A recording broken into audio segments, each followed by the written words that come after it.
नमस्कार दोस्तों, स्वागत है इस नए वीडियो में। आज हम लोग बात करने वाले हैं इंटर का जो है एडमिशन जो है स्टार्ट हो गया दोस्तों। इसका ऑनलाइन किस प्रकार से किया जाता है, बहुत ही नई फैसिलिटी इसमें दिया गया है दोस्तों। तो इसका जो है ऑनलाइन प्रोसेस आप बारीकी से ढंग से जानिएगा, उसके बाद जो है ऑनलाइन करना स्टार्ट कीजिएगा। अगला प्रोसेस जो था दोस्तों वो पूरा जो है पूरी तरीक़ा से हटा दिया गया है। अब नई तरीक़ा से जो है ऑनलाइन होना स्टार्ट हो गया है दोस्तों। तो सबसे पहले ऑनलाइन करने के लिए आपको ऑफिशियल वेबसाइट पे चले आना है। ऑफिशियल वेबसाइट पे आने का लिंक हमने डिस्क्रिप्शन बॉक्स में दिया हुआ है, लिंक दिया हुआ है। वहाँ से क्लिक करके आप डायरेक्ट ऑफिशियल वेबसाइट पे आ सकते हैं। जैसे ही आप ऑफिशियल वेबसाइट पे आइएगा, आपके पास जो है कुछ इस प्रकार का इंटरफेस खुलेगा। यहाँ पे आपको ध्यान देना दोस्तों कि सबसे पहले आपको बता दें कि अगर आप नए हैं दोस्तों तो हमारे चैनल को सब्सक्राइब जरूर कर लीजिएगा, क्योंकि इस चैनल के माध्यम से हम जॉब से रिलेटेड, एडमिट कार्ड से रिलेटेड और रिजल्ट से रिलेटेड और एडमिशन से रिलेटेड नोटिफिकेशन के बारे में बताते रहते हैं। तो आप हमारे चैनल को जरूर सब्सक्राइब कर लीजिएगा। उसके बाद ऑफिशियल वेबसाइट पे आने के बाद आपके पास जो है कुछ इस प्रकार का इंटरफेस दिख रहा होगा। यहाँ पे आपको common application form for admission intermediate college and schools वाले ऑप्शन पे क्लिक कर देना है। जैसे ही वहाँ पे क्लिक कीजिएगा, आपके पास जो है यहाँ पे कुछ डिक्लेरेशन शो करने लगेगा कि आपका इसमें पेमेंट कितना कटेगा, किस माध्यम से आपका जो है पेमेंट किया जाएगा, प्रीव्यू का ऑप्शन किस प्रकार से खुलेगा। यहाँ पे पूरा डिटेल्स बताया गया है। आप यहाँ पे पढ़ना चाहते हैं तो पढ़ सकते हैं, नहीं तो यहाँ पे आई एग्री वाले ऑप्शन पे टिक मार्क करके उसके बाद आवेदन करने हेतु तो यहाँ क्लिक करने वाले ऑप्शन पे क्लिक कर दीजिएगा। जैसे ही क्लिक कीजिएगा दोस्तों, आपके पास जो है कुछ इस प्रकार का इंटरफेस खुलेगा। यहाँ पे आपको ध्यान देना है कि सबसे पहले यहाँ पे आपको बोर्ड सेलेक्ट कर लेना है। अगर सीबीएसई बोर्ड से आते हैं तो सीबीएसई बोर्ड यहाँ पे सेलेक्ट कर लीजिएगा, ठीक है। अगर आप बिहार बोर्ड से आते हैं तो बिहार बोर्ड सेलेक्ट कर लीजिएगा। यहाँ पे जो है कब आप पास किए हैं 10th वो यहाँ पे दर्शा देना है। 10th अगर आपने 23 में पास किया तो 23 सेलेक्ट कीजिएगा, 22 में पास किया तो 22 सेलेक्ट कीजिएगा। यहाँ पे एनुअल ही रहने देना है। एनुअल अगर आप एनुअल का एग्ज़ाम दिए हैं यानी एक ही बार में पास कर गए हैं तो आपको एनुअल ही रहने दीजिएगा। अगर कंपार्टमेंटल से आपने पास किया है, किसी विषय में फेल हो गए थे, फिर उसका एग्ज़ाम दोबारा से दिए हैं, तो अगर आप कंपार्टमेंटल से पास हुए हैं तो यहाँ पे कंपार्टमेंटल सेलेक्ट कीजिएगा, ठीक है। उसके बाद जो है यहाँ पे डेट ऑफ बर्थ आपको डाल देना है, अच्छा से डालिएगा। उसके बाद आपको रोल कोड यहाँ पे डालिएगा, यहाँ पे आपको रोल नंबर डाल देना है। जैसे ही आप रोल कोड और रोल नंबर डालिएगा तो आपका ऑटोमेटिक नाम, फादर नेम, मदर नेम खुल करके चलाएगा और यहाँ पे जो है आपका टोटल अंक और यहाँ पे कितना अंक आपको प्राप्त हुआ वो शो करने लगेगा, स्कूल नेम शो करने लगेगा, ठीक है। और यहाँ पे आपका जेंडर शो करने लगेगा। तो यहाँ पे कुछ डिटेल्स जो है शो करने लगता है दोस्तों। तो आप यहाँ पे ध्यान दीजिएगा, आपको यहाँ पे फ़ोटो सिर्फ अपलोड करना है, ठीक है। यहाँ पे आपको फ़ोटो अपलोड करना है। अगर आप सीबीएसई से आते हैं तो सीबीएसई वाले के लिए यहाँ पे आपको रोल कोड डालने का ऑप्शन हट जाएगा। यहाँ पे रोल नंबर सिर्फ आप डाल सकते हैं और नाम को आपको बारीकी से लिखना है, ठीक है। जैसे नाम लिखिएगा, उसके बाद फादर नेम लिखिएगा, मदर नेम लिखिएगा, ठीक है। उसके बाद आपको फ़ोटो अपलोड कर देना है। यहाँ पे आपका सीबीएसई के लिए कितना अंक का एग्ज़ाम होता था वो यहाँ पे डाल देना है, कितना अंक आपको प्राप्त हुआ वो यहाँ पे डाल देना है, ठीक है। फिर उसके बाद आपको यहाँ पे स्कूल का नाम लिख देना है सीबीएसई के लिए। यहाँ पे अगर आप बीएसई या सीबीएसई किस डिस्ट्रिक्ट से आपने पास किया है वो यहाँ पे सिलेक्ट कर लीजिएगा, ठीक है। फिर उसके बाद नेक्स्ट में आपको यहाँ पे ज्वाइनिंग ईयर, आपने कब जो है 10th में एडमिशन लिया था वो डाल देना है। जैसे 23 में आप पास हुए हैं तो 22 में एडमिशन लिए होंगे, ठीक है। फिर उसके बाद आपको लिविंग यहाँ पे ऑटोमेटिक शो करने लगेगा अगर आप बिहार बोर्ड से रहेंगे तो। अगर आप सीबीएसई से हैं तो यहाँ पे आप जो है सेलेक्ट कर लीजिएगा, ठीक है। जैसे 22 में अगर आप एंट्री हुए थे तो 23 में आपको जो है आप स्कूल को छोड़े हैं। नेक्स्ट में आपको जो है यहाँ पे जेंडर सेलेक्ट कर लेना। जेंडर तो आपका सिलेक्ट ही रहेगा। नेशनलिटी आपको सिलेक्ट कर लेना। यहाँ पे जो है रिलीजन सेलेक्ट कर लेना है, ठीक है। आपको रिलीजन हिंदुज़्म में आते हैं, किस चीज़ में आप ब्लड ग्रुप आप सिलेक्ट करना चाहते हैं तो कर सकते हैं, नहीं तो आप इसे ब्लैंक छोड़ सकते हैं। यहाँ पे आप अपना जो है स्टेट सेलेक्ट कर लीजिएगा। यहाँ पे डिस्ट्रिक्ट सेलेक्ट कर लीजिएगा, स्टेट सेलेक्ट कीजिएगा तो आपका डिस्ट्रिक्ट ऑटोमेटिक यहाँ पे शो करने लगेगा, ठीक है।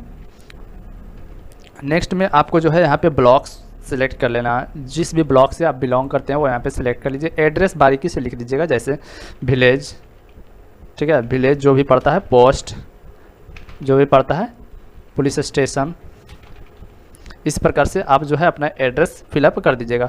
पिन कोड यहाँ पे लिख देना है, आपको बारीकी से लिख देना है दोस्तों।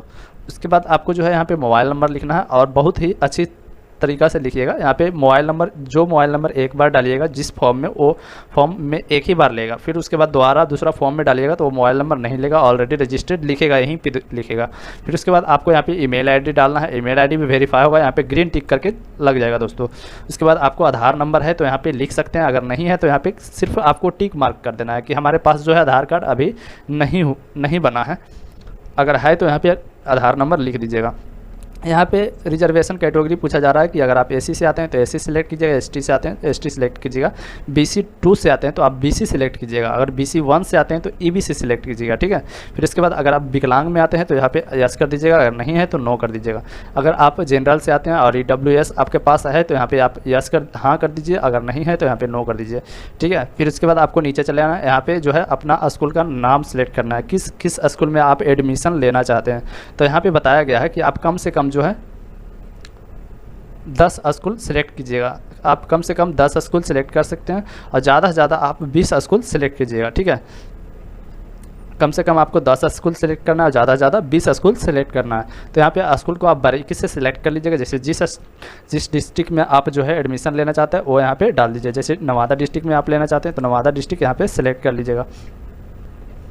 अगर आप BSc से आते हैं यानी बिहार बोर्ड से आते हैं तो आपको ऑटोमेटिक यहाँ पे एड्रेस शो करने लगेगा, ठीक है। यहाँ पे आपको एड्रेस लिख देना है, स्कूल का जो है एड्रेस यहाँ पे लिख दीजिएगा, जिस टाउन में या डिस्ट्रिक्ट में आपका स्कूल पड़ता है वो यहाँ पे सिर्फ लिख दीजिएगा तो भी चलेगा, ठीक है। फिर उसके बाद आपको नीचे चले आना है, तो नीचे यहाँ पे जो है आपको एड्रेस अच्छी प्रकार से फिलअप कर लीजिएगा। यहाँ पे आपको ध्यान देना है, स्कूल चुनने में आपको ध्यान देना है दोस्तों कि अगर आप जो है स्कूल को चुनना चाहते हैं तो यहाँ पे यस कीजिएगा, उसके बाद जो है यहाँ पे डिस्ट्रिक्ट सेलेक्ट कीजिएगा, ठीक है। जो भी आपका डिस्ट्रिक्ट पड़ता है वो यहाँ पे सिलेक्ट कर लीजिएगा। फिर उसके बाद स्कूल जो भी पड़ता है यहाँ पे स्ट्रीम जो भी रखना चाहते हैं, आर्ट्स साइंस से लिखाना चाहते हैं तो आर्ट्स लिखिएगा।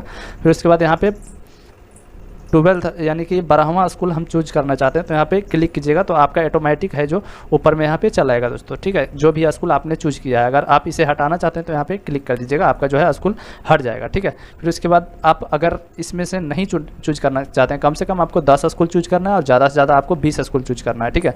फिर उसके बाद अगर अब नहीं चूज करना है तो यहाँ पे नो वाले ऑप्शन पे क्लिक करेंगे। फिर उसके बाद यहाँ पे टिक मार्क कर देंगे दोनों पे। फिर उसके बाद यहाँ पे शुल्क वाले ऑप्शन पे क्लिक कर देंगे। जैसे ही आप क्लिक कीजिएगा आपके पास जो है प्रीव्यू का ऑप्शन शो करने लगेगा। यहाँ पे आपको अच्छी प्रकार से जांच लेना है कि अगर आपका सही है तो आप जो है कंफर्म वाले ऑप्शन पे क्लिक कर सकते हैं। अगर आपका कुछ गलत है तो यहाँ पे बैक जाके आप जो है उसे दोबारा से सुधार सकते हैं दोस्तों, तो आप यहाँ पे ध्यान दीजिएगा। जैसे ही आप कंफर्म कीजिएगा आपका मोबाइल पे जो है एक मैसेज चला जाएगा, वो मैसेज को यहाँ पे डाल देना है, ठीक है, सबमिट कर देना है। वो मैसेज को यहाँ पे डाल के उसके बाद सबमिट वाले ऑप्शन पे क्लिक कर दीजिएगा। आपका मोबाइल पे अगर मैसेज अभी तक नहीं छोड़ा है तो यहाँ पे 5 मिनट के बाद ही आप रिसेंड कर सकते हैं, ठीक है। 5 मिनट तक आपको वेट करना पड़ेगा, उसके बाद आप जो है मोबाइल पर दोबारा से रिसेंड कर सकते हैं OTP को। यहाँ पर चलिए, आपको जब मोबाइल पर मैसेज गया है वो मैसेज को यहाँ पर लिख दीजिएगा, उसके बाद सबमिट वाले ऑप्शन पर क्लिक कर दीजिएगा। जैसे ही OTP डाल के आप सबमिट कीजिएगा, यहाँ पे आपका जो है एप्लीकेशन नेम शो करने लगेगा। फिर उसके बाद आपका मोबाइल पे ID और पासवर्ड चला जाएगा, ठीक है, उसे आप सुरक्षित रख लीजिएगा। यहाँ पे आपको रेफरेंस नंबर शो करने लगेगा, आपका कितना पैसा कटेगा वो शो करने लगेगा। यहाँ पे पेमेंट का माध्यम सेलेक्ट कर लीजिएगा, जिस भी बैंक में आप पेमेंट देना चाहते हैं उसका जो है यहाँ पे प्रोसेस पूछा जा रहा है। आपका ये नहीं समझ लीजिएगा दोस्तों कि आप जो है पंजाब नेशनल बैंक से आप पेमेंट कीजिएगा, एक्सिस बैंक से पेमेंट कीजिएगा, ऐसा कोई प्रोसेस नहीं है। तो ये आपको जो है पैसा जिस बैंक में जाएगा उस बैंक का जो है यहाँ पे शो कर रहा है। जैसे एक्सिस बैंक में हम पैसा भेजना चाहते हैं तो एक्सिस बैंक सेलेक्ट कीजिएगा, और पंजाब नेशनल में भेजना चाहते हैं तो पंजाब नेशनल सेलेक्ट कीजिएगा। इसमें कोई दिक्कत नहीं है, आप किसी भी बैंक को सेलेक्ट कर सकते हैं। यहाँ पे बैंक को सिलेक्ट कर लीजिएगा। बैंक को सिलेक्ट करने के बाद आपको प्रोसीड फॉर पेमेंट वाले ऑप्शन पर क्लिक कर दीजिएगा। जैसे आप पंजाब नेशनल सेलेक्ट कीजिएगा तो यहाँ पे कार्ड और नेट बैंकिंग का ऑप्शन देगा, यहाँ पे कार्ड के द्वारा आप पेमेंट कर सकते हैं। उसके बाद जो है यहाँ पे आपको कार्ड नंबर लिख देना है, नेम ऑफ कार्ड यानी कार्ड में जो आपका नाम है वो लिख देना है, नंबर लिख देना है। उसके बाद डेट ऑफ जो एक्सपायरी डेट होता है वो लिख देना है। यहाँ पे 3 अंक का पीछे में दिया हो पट्टी के पास लिखा हुआ होता है नंबर, वो लिख देना है। उसके बाद आप मोबाइल नंबर डाल सकते हैं, ऑप्शनल है, ईमेल ID डाल सकते हैं। उसके बाद पे वाले ऑप्शन पे क्लिक करके आप अपना पेमेंट जो है रख सकते हैं दोस्तों। उसके बाद पेमेंट करने के बाद आपको के पास जो है रिसीविंग निकल के चला आएगा दोस्तों। रिसीविंग को आप अच्छी प्रकार से रख सकते हैं। अगर आप कुछ सुधारना चाहते हैं तो आपको लॉगिन कर लेना है। जैसे अगर आप कुछ सुधारना चाहते हैं तो यहाँ पे ऑप्शन प्रेफरेंस वाले ऑप्शन पे क्लिक करके आप सुधार सकते हैं, नहीं तो फिर पर्सनल इन्फॉर्मेशन वाले ऑप्शन पे क्लिक कीजिएगा। आपको सबसे नीचे चले जाना है, सबसे नीचे यहाँ पे अपडेट वाले ऑप्शन पे क्लिक करके आप जो है दोबारा से कुछ सुधार सकते हैं, ठीक है। इसमें बहुत ही बढ़िया प्रोसेस दिया हुआ है दोस्तों, आप बहुत ही अच्छी प्रकार से फॉर्म को फिलअप कर सकते हैं, बाद में जो है एडिट कर सकते हैं, ठीक है। तो इसमें डरने की कोई आवश्यकता नहीं है, आपको जो है फॉर्म को अच्छी प्रकार से फिलअप कर लीजिएगा। अगर आप पहले बिना पेमेंट किए हुए प्रिंट आउट निकालना चाहते हैं तो यहाँ पे प्रिंट वाले ऑप्शन पे क्लिक करके आप प्रिंट आउट निकाल सकते हैं, ठीक है। अगर वीडियो अच्छा लगे दोस्तों तो वीडियो को लाइक कीजिएगा और अपने दोस्तों के पास शेयर भी जरूर कीजिएगा। तो चलिए मिलते हैं फिर अगले वीडियो में, तब तक के लिए धन्यवाद।